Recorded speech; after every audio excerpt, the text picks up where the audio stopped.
Bonjour à toutes et à tous, bienvenue sur cette nouvelle vidéo. Aujourd'hui, une présentation d'un jeu qui est arrivé là, très fraîchement dans la boîte aux lettres et je suis très heureux de vous présenter. Alors j'avais envoyé une photo sur mon mur Facebook histoire d'attiser un peu la curiosité. Bon, vraisemblablement la curiosité a bien pris parce que j'ai eu des gens absolument déchaînés qui voulaient savoir quel était ce jeu dont j'avais posté juste une image d'emballage. Alors, et ben voilà, je vous le présente. Ce jeu, c'est le Chrysalis Tarot. Il a été créé par Holly Sierra et Tony Brooks. Alors Tony Brooks a fait le livret et Holly Sierra a fait les peintures du jeu. Ce sont des peintures. Alors je pense peut-être des peintures et certainement également d'autres formes, peut-être des collages ou ce genre de choses, je sais pas trop, mais par rapport au dessin, je suis pas un spécialiste en art, mais a priori ça a l'air d'être un mélange certainement de plusieurs techniques. Ce jeu, c'est un jeu qui a été édité par US Game System Incorporation, à qui on doit, entre autres, il me semble, si je ne dis pas de bêtises, certaines impressions des jeux de Ciro Marchetti, entre autres, donc c'est plutôt un gage de qualité, et effectivement, c'est plutôt pas mal, en l'occurrence. Donc le jeu nous arrive dans cette jolie boîte, bien solide, bien agréable, avec des jolies petites illustrations, particulièrement la lune, que j'aime énormément. Tout ça dans un super emballage également, que vous avez pu voir sur la photo sur Facebook. Tac, et on voit ici non seulement un petit pipaillon, que c'est tout choupi tout mignon, mais également voilà, une petite signature, un petit grouillage, et puis un numéro de jeu, comme c'est assez fréquent aujourd'hui, beaucoup de créateurs euh, qui s'occupent de la vente même de leurs jeux, voilà, proposent également une numérotation lorsque c'est assez collector, on va dire. Et comme ce jeu, vous pouvez le retrouver sur le site de US Games, mais également sur un site spécialement créé pour ce jeu-là, vous pouvez aussi le retrouver sur la fameuse boutique Etsy, etsy.com, dont je vous ai déjà parlé et sur laquelle je me suis absolument déchaîné. Je pense que je ne vais pas tarder à avoir mon banquier au téléphone qui va me hurler dessus parce que le compte en banque va mal, mais qu'importe, il me fait plaisir d'avoir ces jeux. Alors, on va sortir le bébé, tac. Alors, on se retrouve avec le livret ici, on va commencer par lui, mais déjà, on a deux petites cartes de garde. On a également, enfin moi dans le paquet que j'ai reçu, j'ai eu une troisième carte qui était à l'extérieur du jeu, parce que le jeu est emballé sous cellophane, très bien protégé. Là évidemment il est ouvert puisque je l'ai déjà déballé. Et donc j'avais une troisième carte qui était la carte d'un jeu comme ça, enfin de la carte de ce jeu-là, qui était en plus en supplément. Donc je pense que c'est une espèce de carte cadeau, voilà, avec peut-être un petit message personnalisé dedans. Je trouvais ça assez agréable. Donc on a une carte de garde et puis une petite carte qui présente les deux artistes avec le site de Holly Sierra ici. Et le site du tarot, chrysalistarot.com. Moi, je vous invite à aller visiter, ça peut toujours être intéressant. Ce qu'on remarque, c'est le tarotage qui est pas un tarotage abstrait, pas avec des motifs répétitifs comme on voit assez souvent, mais on voit le papillon qui est vraiment l'un des symboles du chrysalis tarot. Bah oui, chrysalis, la chrysalide, ce qui fait passer la chenille au papillon, et donc évidemment réversible. Alors ça, les copains du négatif positif vont adorer. Donc voilà, un très chouette jeu. On va commencer par le livret, on garde le meilleur pour la fin. Alors le livret est déjà un peu plus dense que ce qu'on a vu lors de la présentation du jeu, du dernier jeu que je vous ai présenté. Voilà, le Asu Carbon Oracle Deck avait un livret très mince, très fin, avec très peu d'informations dessus. Là, au contraire, on a vraiment ce qu'il faut, presque plus qu'il en faudrait, à peut-être une ou deux exceptions près, on va y venir. Donc on a déjà une petite introduction où voilà, on nous parle, l'auteur nous parle du tarot, de la finalité, de l'usage, nous présente également la structure légèrement du tarot avec les 22 arcanes majeures de 0 à 21, donc on a donné un 0 à l'équivalent du mât, ça m'agace un peu, mais bon, après tout, pourquoi pas. On a les 40 numériques, et on a évidemment les rois, reines, etc. qui sont avec. Et on a donc dans la famille des arcanes mineures, on voit également les correspondances par rapport au style que l'on connaît. C'est-à-dire qu'on voit les pierres qui sont en rapport avec les pentacles, enfin qui figurent les pentacles, les miroirs qui vont représenter les coupes, les spirales qui vont représenter les bâtons, et les parchemins, les rouleaux de parchemin qui vont représenter les épées. Alors c'est assez surprenant parce que c'est très anglo-saxon, dirais-je, de faire des illustrations, parce que vous allez voir que les mineurs sont vraiment illustrés, donc c'est très Rider-Waite-Smith, mais en même temps, l'auteur a conservé un style francophone pour les arcanes majeures, en cela que on retrouve la force en 11 et la justice en 8, alors que souvent dans les tarots anglo-saxons, les deux sont inversés. Donc là, j'apprécie fortement le fait que ça ne soit pas inversé. Et après, on a voilà une description du moins de chaque carte avec le numéro, le titre traditionnel et des attributs, donc c'est-à-dire des petits mots-clés très rapides, mystique, magique, là par exemple pour Sorceress, la sorcière, c'est pour la High Priestess, c'est la grande prêtresse, je crois, si je ne dis pas de bêtises, dans l'équivalent du Rider, et donc c'est l'équivalent de la papesse pour le tarot de Marseille. Et après, on a une description de la carte. Voilà, en nous disant, lorsqu'on la sort, qu'est-ce que ça peut vouloir dire. Alors, on aurait peut-être pu, effectivement, ça c'est l'un des premiers points. Généralement, les personnes qui débutent aiment bien avoir une petite liste de mots-clés pour les différentes thématiques. On aurait pu avoir ça. Alors, on n'a pas, mais c'est pas trop grave, à la limite, parce qu'on a vraiment une bonne description. La carte est vraiment bien présentée, donc on retrouve ça pour les arcanes majeures. On a après une description des arcanes mineures avec, selon les suites à chaque fois, les miroirs, les spirales, les parchemins. Et puis, tac, à la fin, on retrouve donc les personnages de troupe, nommés personnages de troupe, donc c'est les cartes de cours. Donc on a le ménestrel, l'artiste, l'illusionniste, l'acrobate, voilà. Donc on a à chaque fois des personnages différents selon les rois, reines, cavaliers, etc. Et je trouve ça extrêmement intéressant. Et malheureusement, voilà, on a après qu'une seule forme de tirage, c'est court, et on n'a pas d'exemple de lecture. Et encore une fois, je sais que je peste beaucoup après les auteurs, mais en 2015, il est interdit de sortir un jeu avec juste une forme de tirage, c'est pas possible. On a besoin, quand on achète un jeu, d'avoir différentes formes de tirage, d'avoir des interprétations, d'avoir des exemples de lecture. Et je crois qu'il est vraiment important aujourd'hui d'intégrer ça directement pour que les gens puissent commencer à utiliser et comprendre comment ça fonctionne. Par contre, voilà, si vous êtes habitué à utiliser votre jeu de tarot, ça sera vraiment pas un problème. Les descriptions sont vraiment suffisantes pour travailler dessus, donc je trouve que c'est vraiment assez intéressant. Alors évidemment, le problème est que c'est en anglais. Si vous ne parlez pas anglais, ça va être un peu gênant, mais voilà, on peut toujours en discuter. Si vous achetez ce jeu, on peut toujours échanger, et je pourrais vous aider éventuellement à faire une traduction. Alors, le petit monstre. Oh, que c'est joli. Oh, que c'est beau. Rien que les couleurs, déjà, ça donne vraiment envie. Je vais essayer de diviser le paquet parce que, mine de rien, on a pas mal de cartes.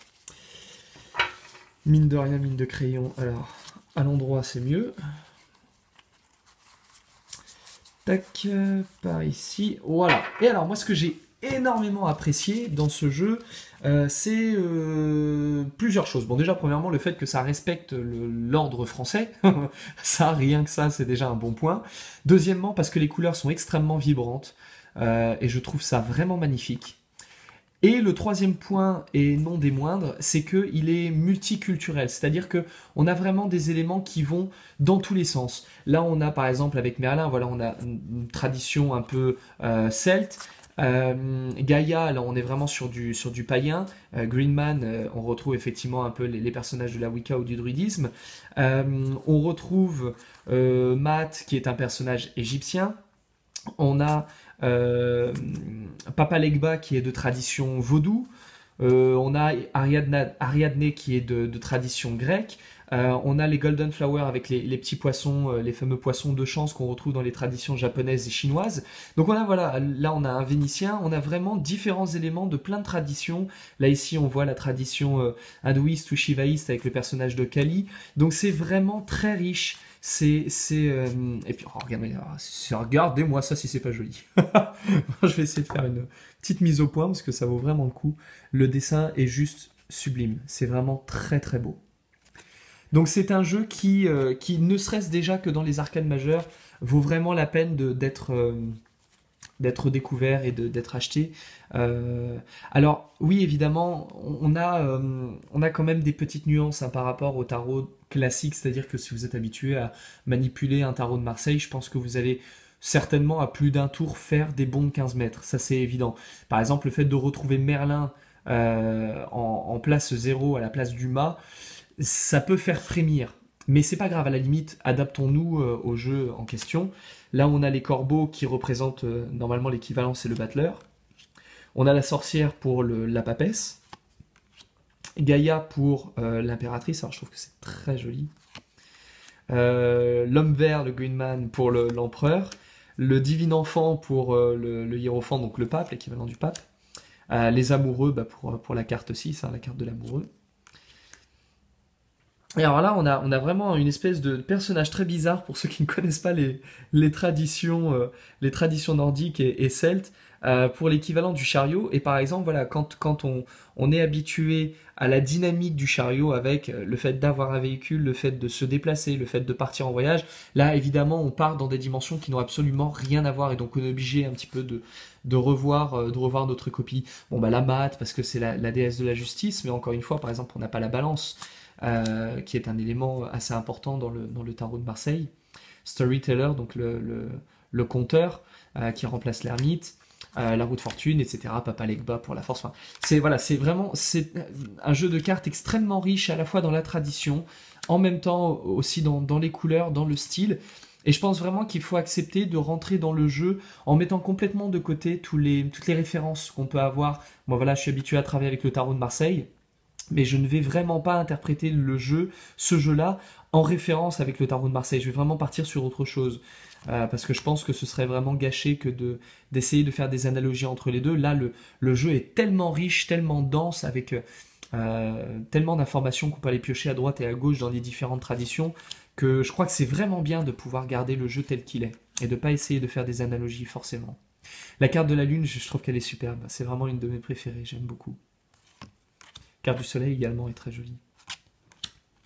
Le phénix et le monde. Donc voilà pour les arcanes majeures. On va les voir, on va jeter un petit coup d'œil quand même aux arcanes mineures, il n'y a pas de raison. Tac, je vais essayer de faire ça en 2 parties. Hop, voilà.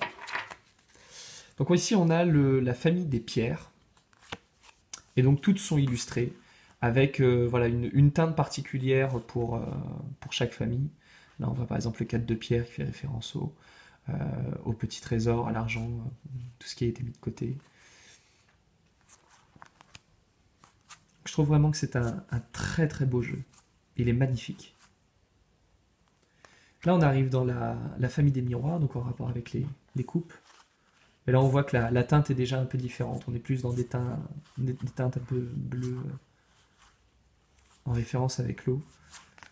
Tac. On arrive dans les spirales.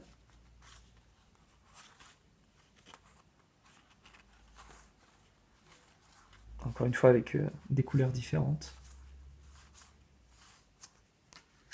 Et enfin, les rouleaux de parchemin. Avec encore une autre couleur. Et c'est superbe. C'est vraiment superbe. Ce jeu est magnifique. C'est rare que j'ai un coup de cœur très fort au point d'avoir envie d'utiliser le jeu, parce que moi j'ai tendance à faire de l'achat compulsif et puis après les laisser prendre la poussière dans la bibliothèque. Toutes les personnes qui sont passées chez moi pour les cours de tarot ont pu admirer ce qu'ils ont appelé la boutique. Voilà, on a une espèce de magasin à la maison où il y a plein de jeux qui sont là et qui font office de presse-papier, c'est très sympa. Mais là, celui-ci, j'ai vraiment envie de l'utiliser. Celui-là m'a vraiment donné envie. Et là, on a les personnages de cour. Donc les fameux rois, reines, cavaliers, valets, etc. Et donc là, on a des équivalents, mais à chaque fois avec des personnages différents. Et ça, c'est vraiment une excellente idée.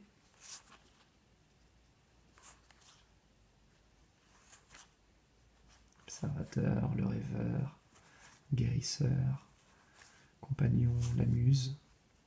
Le corsaire est génial. Le mime. Donc c'est vraiment, vous risquez vraiment pas de vous ennuyer avec ces cartes et avec ces illustrations. Je pense vraiment que cette richesse du dessin pourra vraiment servir à la fois pour de la divination, pour du coaching, développement personnel et de la petite méditation.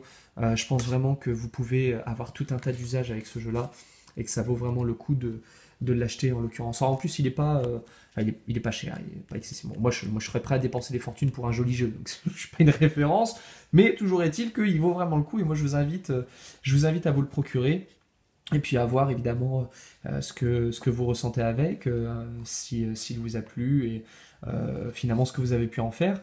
Et donc vous retrouverez dans la description en bas l'adresse du site où vous pouvez l'acheter.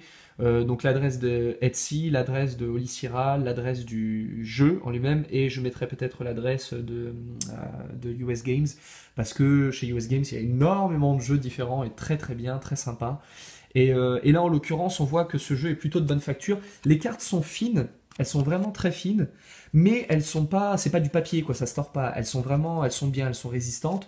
Au début, quand j'ai sorti le jeu, je me suis dit, ça me semblait un peu fin. Et en fait, pas du tout. Il est vraiment bien. Il est rigide, il est solide. Le carton ne risque pas de s'abîmer. Enfin, sauf évidemment si vous décidez de le jeter en l'air, mais a priori, il n'y a pas de raison. Mais voilà, un jeu vraiment qui n'a aucun point négatif à mon sens. Peut-être juste le livret, voilà, qui bien que complet, n'a pas, à mon sens, suffisamment de tirage. Juste une forme de tirage, ça c'est trop peu. Mais il est vraiment, le livret est bien décrit, les cartes sont belles, les traditions sont nombreuses, les illustrations sont riches, les couleurs sont vibrantes, la boîte est sympa également. C'est parfait. C'est parfait, moi je donne un 19 sur 20 à ce jeu qui a vraiment été là pour le coup un vrai coup de cœur. Donc voilà, je vous redonne le nom très rapidement. C'est le Chrysalis Tarot et donc les auteurs, pour les dessins c'est Oli Sierra et pour le texte Tony Brooks. Et donc voilà, n'hésitez pas à aller vous procurer ce jeu qui est une vraie petite perle, une merveille à avoir dans sa collection. Voilà, ce sera tout pour aujourd'hui. Je vous donne rendez-vous pour une prochaine vidéo. Et puis, comme d'habitude, d'ici là, prenez soin de vous.